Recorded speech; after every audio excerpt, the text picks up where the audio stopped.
الإسلام ديني. Makanya Quran ngeritik ara'aita man ittakhadha ilahahu hawa. Orang yang cara berpikir itu nuruti hawa nafsu. Kalau zaman Nabi, zaman sahabat, zaman ulama itu enggak seperti itu. Sehingga cara berpikir itu mudah. Makanya kata Nabi absyiru ya ma'syaral muslimin kata. Kamu harus senang ya ma'syaral muslimin. Allah sekarang buka pintu langit yang sebelumnya enggak pernah dibuka. Dan Allah yubahi bikum malaikatah. Dan Allah membanggakan kamu kepada para malaikatnya. Kenapa? Umatnya Muhammad, umatnya Rasulullah Muhammad SAW, itu kalau sampean kepengen mati setiap saat itu baik, itu resepnya gampang kata Nabi. Addu faridotan wantadzoru ukhra. Jadi Allah memberitahu, ya Muhammad umatmu ini luar biasa. Jadi misalnya tadi kita sholat subuh, ditanya, Bahak kamu sekarang ngapain? Nunggu sholat duhur ya. Setelah sholat duhur ditanya lagi nunggu apa asar. Sehingga faman kanat hijratuhu ila Allah wa rasulih fa hijratuhu ila Allah. Jadi kalau ya sudah ini tak ijazahkan. Kalau setelah sholat subuh nunggu apa? Duhur. Setelah duhur nunggu. Sehingga ketika kita mati itu statusnya penunggu sholat. Tapi kamu kan enggak miskin. Kenapa? Penunggu kaya. Ya itu enggak masuk surga itu. Penunggu kemapanan. Berarti kan menunggu sesuatu yang seleranya nafsu. Beda kalau penunggu sholat. Berarti kamu di dunia menunggu ritual ibadah. Maka di antara ijazahnya Nabi apa? Addu faridotan wantadzoru ukhra. Melakukan satu fardu. Kemudian kita menunggu tugas berikutnya. Jadi niati saja setelah subuh nunggu apa? Duhur. Setelah duhur, meskipun kita di perapatan. Apa? Nunggu asar. Ya. Tapi ya asar betul. Jangan nunggu tok pas asar. Enggak. Jadi sebetulnya umat ini gampang sekali. Jadi di antara kebanggaan Allah, yubahi itu Allah bangga dengan malaikatnya adalah umat ini adalah addu faridotan wantadzoru ukhra. Melakukan satu fardu, kemudian menunggu fardu yang lain. Dari mengkhidmati kampus, ingin mengkhidmati masyarakat. Dari satu masyarakat lokal Semarang menjadi sampai sekarang, sampai Banjarmasin. Unisula mau bikin kampus di sana, terus gitu. Dari satu tugas ke tugas yang lain. Makanya Islam diajarkan setelah satu tugas selesai, faida faruh tafan sok. Jadi sehingga hidup kita itu dinamis. Dari satu kebaikan menunggu kebaikan lain, dari satu kebaikan menunggu. Sehingga hidup kita ngapain? Nunggu satu kebaikan. Ini sudah masuk faman kanat hijratuhu ila Allah wa rasulih, fa hijratuhu ila Allah wa rasulih. Sehingga bayangkan kalau kita direkam Allah, Gusti kula ampun mati nak dereng sugih. Wis melarat puluhan tahun. Sakit, nunggu sesuatu sing sifatnya nafsu, kok pengen sugih. Sugih tok aja cukup. Tahu buruh wong sing tahu ngenyek ndekne lho, itu kan urung-urung wis dendam. Saya belum mau mati sebelum kaya dan buruhkan orang yang pernah melecehkan saya. Wis ngono akhirnya mati urung sugih. Berarti wis fakir matine hasud. Mau itu ngenes dunia akhirat kan kira-kira seperti itu. Kamu santai aja kalau fakir berarti meringankan hisab karena ada banyak harta. Yang mau dihisab papanya, tidak punya apa-apa. Jadi saya mohon sekali ya, Islam itu mengawal kebahagiaan. Sebab itu sampai bahagia itu menjadi perintah Islam. Qul bi fadlillah wa bi rahmatihi fa bidzalika falyafrahu. Karena dengan bahagia bitaat diharapkan orang Islam itu tidak bahagia atau cari kesenangan lewat jalur maksiat. Sehingga ciri utama wali apa? Ala inna awliya Allahi la khaufun alaihim walahum yahzanun. Sehingga ulama dulu itu rileks-rileksnya. Termasuk yang saya ceritakan tadi, Imam Ahmad, Imam Syafi'i. Itu melihat apa saja rileks. Ya tadi kalau disenangi orang ya barokah, punya kawan kebaikan. Nak dineng ya barokah dineng di gedingi tonggo rada utang, ranjuk tulung gitu. Jadi rileks saja. Masyhur itu Imam Syafi'i ngendikan waman asaa ilaika faqat atlakoka. Orang yang berbuat buruk sama kamu, hakikatnya adalah membebaskan kamu. Atlako itu apa? Membebaskan. Enak gak jadi hidup gitu? Kalau kamu kan enggak, kok gedeng aku salahku apa? Malah kamu ujub tuh, orang kok gak tahu salahnya. Kamu jadi suami, istrinya ngomel, kurang apa saya sebagai suami? Ya kurang banyak, enggak ganteng, enggak kaya, enggak ini. Malah kalau diterangkan malah parah toh. Ya sudah rileks saja. Kalau dia ngomel ya tadi, alhamdulillah dapat pahala tanpa apa? Biaya. Terus ngomel kan butuh energi, paling yang tidak kuat 3 jam. Nanti juga berhenti apa? Terus ambil nilai positifnya, misalnya ngomel sama suaminya, bagus lah. Kalau ngomel sama tetangga malah kayak apa gitu aja udah. Jadi ulama dulu itu gampang sekali melihat hidup. Rasulullah ya gitu, melihat hidup tuh gampang saja. Ketika tanya, ya Aisyah apa ada sarapan? Tidak ada ya Rasulullah, ya sudah saya tak puasa. Jadi enteng saja. Kadang-kadang beliau ingin puasa, ya puasa sunat, ada sarapan nggak jadi puasa. Rileks. Nabi itu rileks. Kalau ngajari kebaikan juga rileks. Nah sekarang itu banyak orang yang karena mungkin kurang baca, Islam itu kayak menjadi aturan yang bengis, yang repot, yang mengekang. Itu tidak seperti itu. Yuridu wa bikumul yusra, wala yuridu bikumul usra. Allah menghendaki agama ini mudah. Sehingga ada sahabat di Imami Mu'ad itu baca Baqarah. Sahabat ini pekerja petani, mufarokoh ditinggal. Ketika Mu'ad lapor, ya Rasulullah ini ada orang munafik, tengah-tengah sholat mufarokoh saya ditinggal. Yang disalahin itu tidak yang tinggal tapi Mu'ad. Afattanun anta ya Mu'ad, kami itu tukang fitnah. Masa ngimami petani pakai surat Baqarah?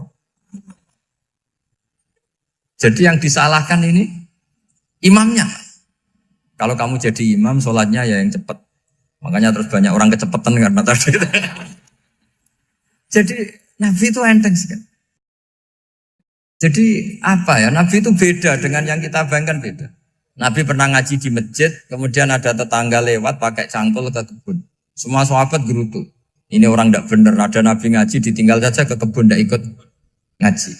Jawabannya Nabi tidak, itu bagus itu ikut sunnah saya. Kenapa ya Rasulullah? Dia kerjanya nyari halal.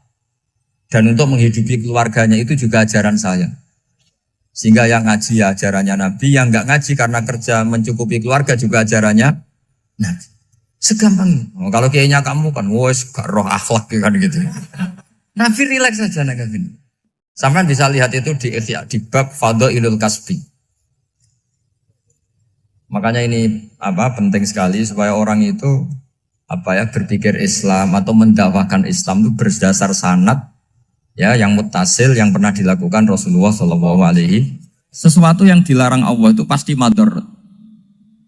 Maka untuk melarang seseorang bergantung sama narkoba misalnya atau hal-hal yang bahaya pada fisik, itu satu tentu bagi ahlullah, tentu karena takut Allah. Tapi banyak masyarakat yang memang benar-benar bisa meninggalkan narkoba karena efek buruknya ganja.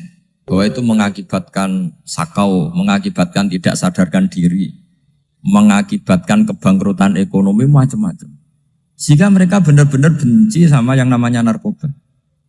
Jadi di antara manhajul Quran itu kalau mentakbih, memburuk-burukkan maksiat itu mesti dikritik innahu kana fahisyah. Innahu kana fahisyata wa maqta wa sa'a sabila. Innahu kana fahisyata wa sa'a sabila. Diulang beberapa kali. Sehingga dibutuhkan kecakapan untuk menganggap satu hal yang buruk itu fahsyah, sesuatu yang enggak rasional, sesuatu yang tidak positif, sesuatu yang pasti berdampak negatif. Sehingga kalau misalnya tadi dibacakan oleh Qori, kuntum khaira ummatin ukhrijat linnasi ta'muruna bil ma'ruf wa tanhauna 'anil munkar. Untuk berhenti dari kemungkaran itu satu takbihun litil kal mungkar atau litil kal mungkarat, bahwa mungkarat itu kita cap, kita stigmasi bahwa itu buruk sekali. Seperti Nabi mengajarkan pemuda tadi, masa kamu suka ibu kamu digitukin lelaki lain, putri kamu, bule kamu, bude kamu, sehingga orang ini pikirannya termindset betapa buruknya zina.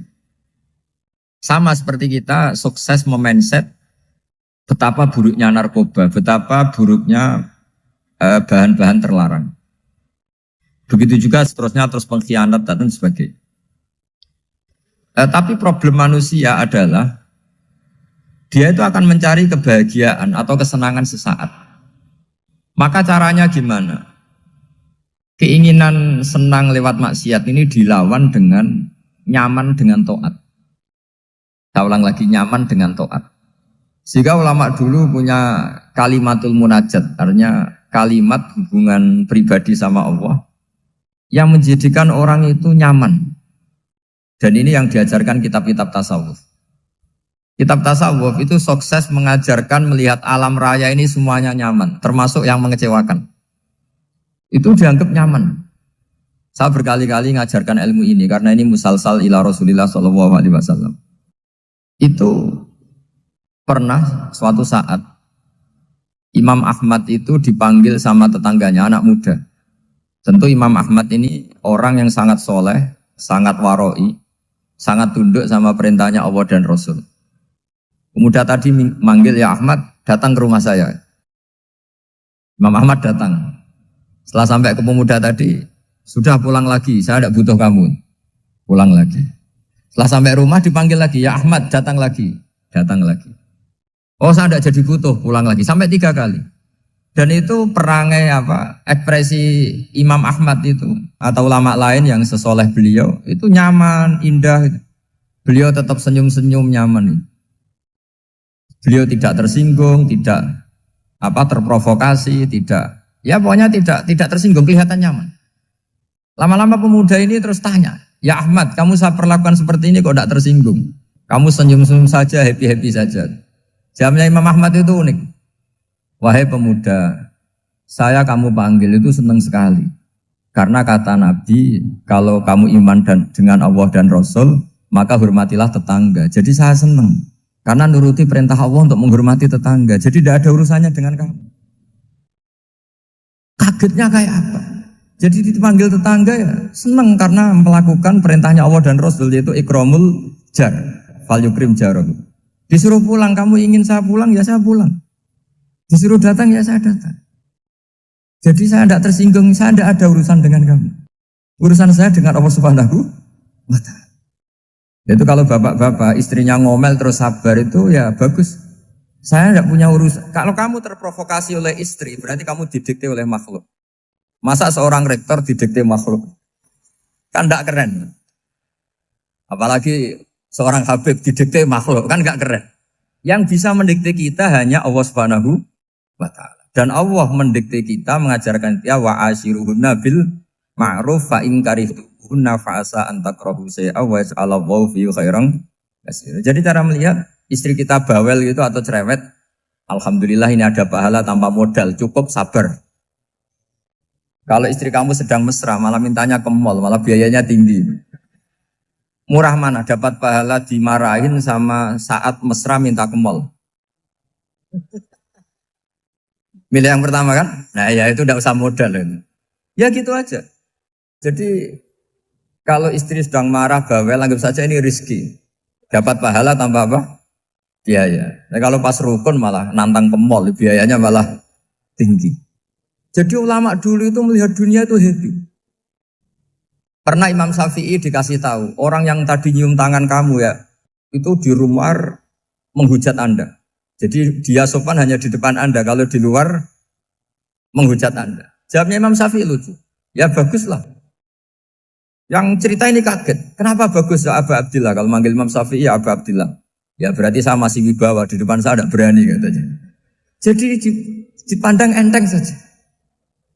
Jadi kalau kamu di depan kamu istri kamu tidak berani belanja, tidak ada kamu belanja banyak, anggap saja Anda wibawa. Jadi enteng saja. Pernah Imam Syafi'i dikasih tahu, separuh dari kampung Anda itu gak suka kamu.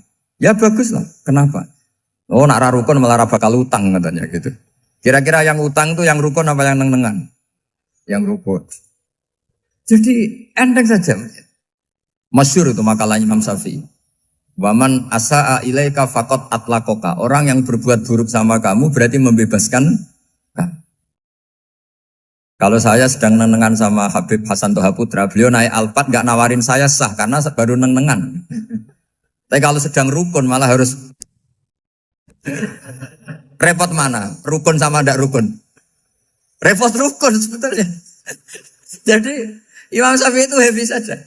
Kalau sedang rukun sama tetangga ya dianggap rukun itu satu kenikmatan. Sedang nggak rukun ya dianggap satu kenikmatan.